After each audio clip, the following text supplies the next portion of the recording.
Hello friends, मेरा नाम है कमल और आप देख रहे हैं अपना favourite YouTube channel the CSE competitive, जहां मैं आज बात करने वाला हूं कि जीएस पेपर 3 के बारे में। जीएस पेपर 3 की आज बात होगी। जैसा कि एक सीरीज़ के तौर पर चल रही है, मैंने जीएस पेपर 1 और 2 पर वीडियो बना दी हैं और ये तीसरे पर है। 1 और 2 की वीडियो को आप देख सकते हैं, मैं उनकी लिंक डिस्क्रिप्शन में दे दूंगा। जीएस पेपर 3 के बारे में बात करेंगे, इसका सिलेबस देखेंगे, इसका जो ट्रेंड एनालिसिस है और इसके जो सब्जेक्ट हैं उन पर हम चर्चा करने वाले हैं और उन सब्जेक्ट के लिए सोर्स क्या होने चाहिए उन पर हम चर्चा करेंगे। तो सबसे पहले बात करें, किसी विषय को जानने के लिए सबसे अच्छा तरीका होता है उसके ट्रेंड एनालिसिस को देखना कि विगत वर्षों में किस तरीके के प्रश्न उस विषय से आए हैं। तो ये आपके सामने रखा हुआ है, इसका आप एक स्क्रीनशॉट ले सकते हैं और अपने हिसाब से इसे आप चेक भी कर सकते हैं। ठीक है, अगर मैं सही हूँ तो कहीं तक मेरा मानना ये है कि जो जीएस पेपर 3 का लगभग 50% मैं मानूं तो 50% अगर केवल अर्थव्यवस्था से है, आप समझ रहे होंगे, और आप और भी चेक कर सकते हैं। विषयों की बात करें तो एक है अर्थव्यवस्था, एक है पर्यावरण, ठीक, एक है आपका विज्ञान एवं प्रौद्योगिकी, ठीक है, और एक है आपका आंतरिक सुरक्षा, ठीक है, आंतरिक सुरक्षा जो कि एक छोटा टॉपिक है वैसे तो, लेकिन छोड़ किसी को भी नहीं सकते हम। ये 4 विषय इसमें जो है मुख्य रूप से मिले हुए हैं। अब इनके रिसोर्सेज के बारे में मैं बात करने वाला हूँ आगे कि किस तरीके से हम इन सब्जेक्ट को तैयार कर सकते हैं जिससे कि हमारी CSE मेंस में हमारे अच्छे नंबर आ सकें।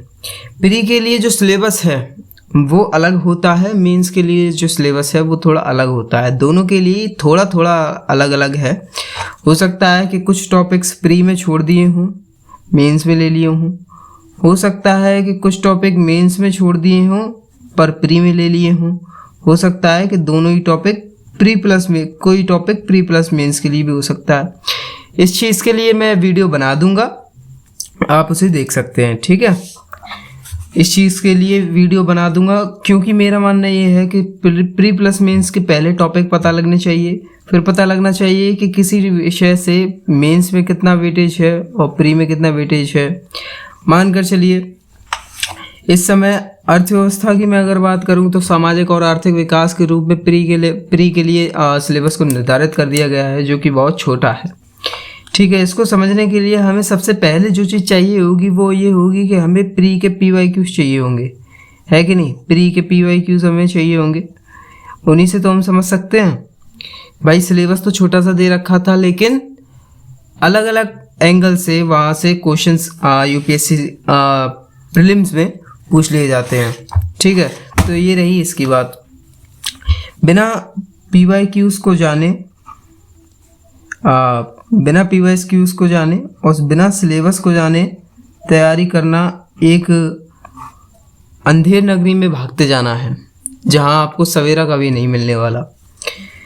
ठीक है, उसके बाद अगर मैं बात करूं तो फिर है पर्यावरण, फिर है विज्ञान और प्रौद्योगिकी और फिर है आंतरिक संरचना। पर्यावरण की बात करूं तो ये प्री में भी है, अर्थव्यवस्था मेंस प्री प्लस मेंस है और ये पर्यावरण भी प्री प्लस मेंस है, विज्ञान भी प्री प्लस मेंस है। और लेकिन ये आंतरिक सुरक्षा केवल ये ही मेंस में मिलेगी आपको और जीएस पेपर 3 में ही मिलेगी आपको। ठीक है, उसके बाद बात करते हैं आगे।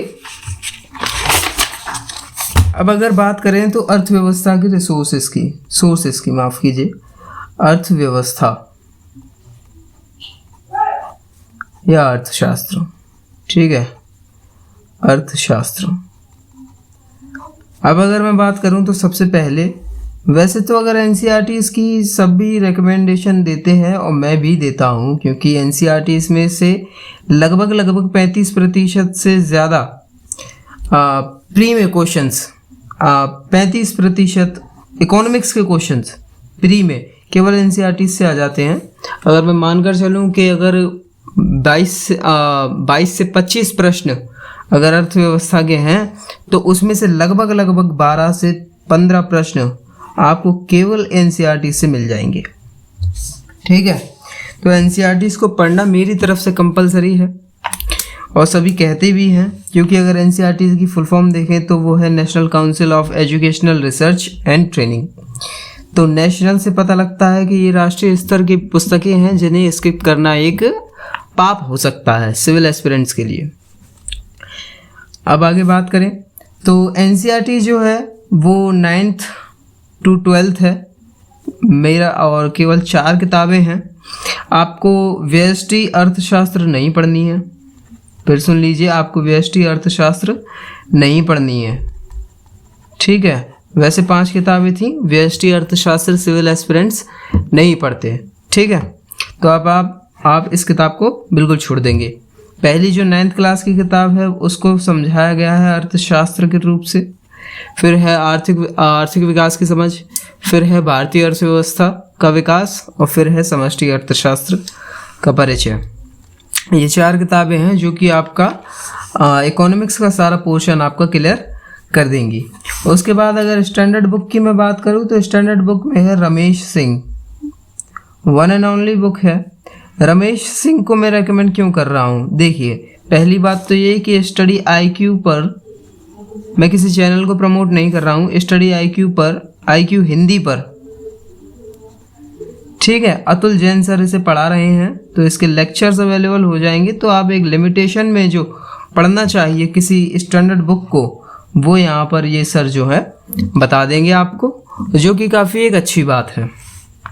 ठीक है, फिर भी अगर आपको नहीं लगता कि अगर आपको कोई और किताब भी लेनी चाहिए तो आप नितिन सिंघानिया भी आ चुके हैं इस समय। ठीक है, और संजीव वर्मा सर तो हैं ही, ठीक है कि नहीं। और एक बात और, अगर कोई कोचिंग कर रहा है तो उसके कोचिंग के नोट्स ले लो, ठीक है कि नहीं। कोचिंग के नोट्स बैलेंस अप्रोच, तो वैसे भी फिर अलग से पढ़ने की फिर ज़रूरत नहीं कि अलग अलग रिसोर्सेज पर जाएं हम, कि हमने एनसीईआरटीज़ भी पढ़ ली और रमेश सिंह भी पढ़ ली। आपको कोचिंग नोट्स में से या स्टैंडर्ड बुक में से कोई एक चुन लेना है। एनसीईआरटीज़ को ख़त्म करने के बाद सिंपल तरीके से आपका एक सब्जेक्ट ख़त्म हो जाएगा। अब बात करते हैं सेकंड टॉपिक, तो वो है पर्यावरण। पर्यावरण के लिए एनसीईआरटीज़ में कोई पर्टिकुलर बुक नहीं है। आपको पहली बात तो ये कि 7th की जो भूगोल है आपको उसे पढ़ना पड़ेगा बहुत ही बेहतरीन तरीके से। ठीक है, एक सोर्स है कि दृष्टि की क्विक बुक आप पढ़ सकते हो। ठीक है, मैं क्यू भी लिख देता हूँ, दृष्टि की क्विक बुक पढ़ सकते हो। और एक आती है शंकर IAS की बुक, जो कि पर्यावरण के लिए काफ़ी बेहतरीन बुक होती है। अब तो हिंदी मीडियम में भी आ चुकी है। ठीक है, आप उसे पढ़ सकते हो। वरना आप किसी किताब को ही रेफ़र नहीं करना चाहते तो स्टडी आईक्यू पर भी इसके पर्यावरण के लेक्चर्स दिए जा रहे हैं हिंदी मीडियम में, तो आप वीडियो लेक्चर्स को देखकर अपने हिसाब से अपने नोट्स बना सकते हैं। ठीक है, और अगर IAS बन जाते हैं तो आप अपने नोट्स को एक किताब के रूप में बनवा दीजिएगा, जिससे कि और एस्पिरेंट्स के लिए एक रिसोर्स बन जाए अच्छा। ठीक है, आप IAS ज़रूर बनेंगे। और अगर मैं बात करूं यहाँ पर जो अब विज्ञान और प्रौद्योगिकी है, विज्ञान और प्रौद्योगिकी के लिए एक किताब को अगर मैं रेकमेंड करूं तो वो बिल्कुल भी नहीं होगी। वैसे तो रवि P अग्रहरि, इसके लिए अगर मैं बात करूं तो वो रवि P अग्रहरि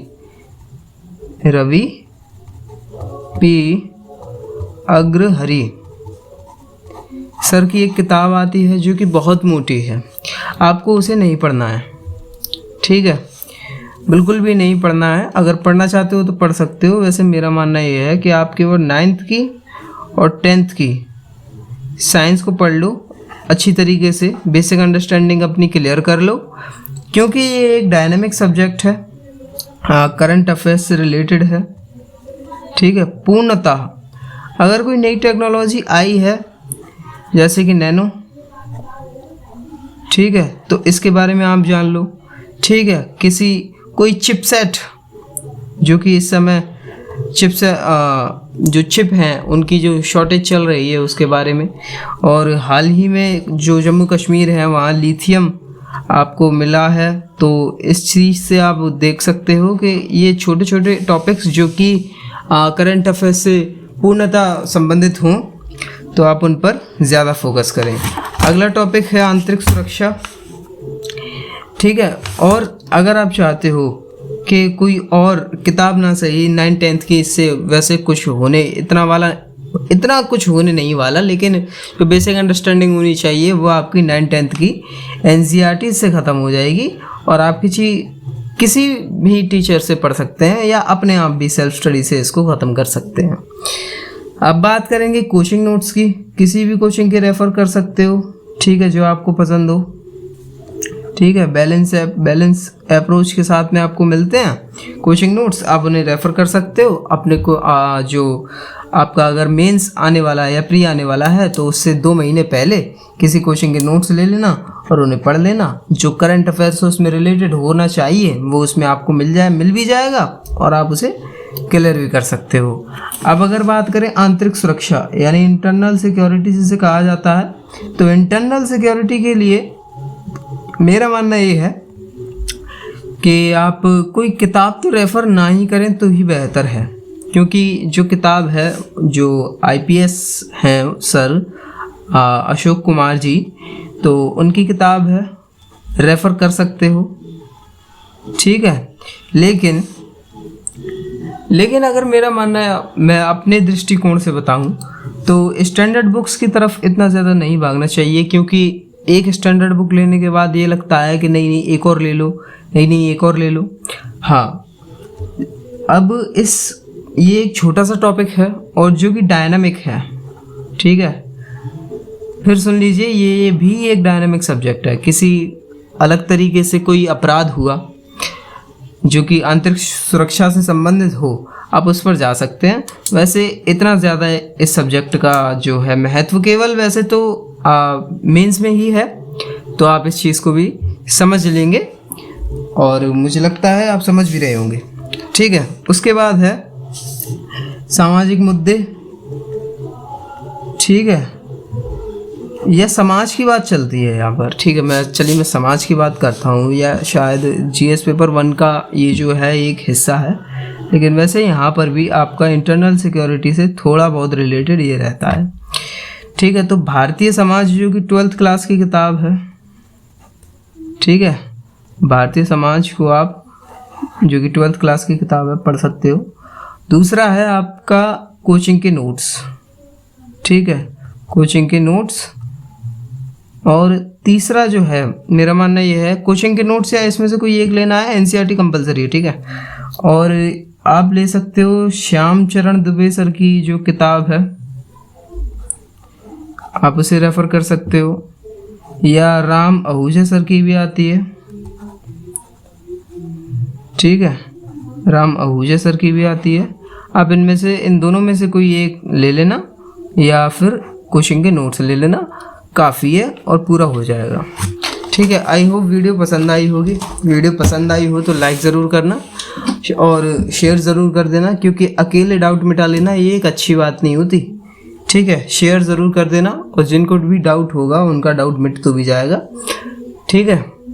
चैनल को सब्सक्राइब कर लेना। GS पेपर 4 के लिए भी स्ट्रेटजी में 2 दिन या 3 दिन बाद में अपलोड कर दूंगा, ठीक है।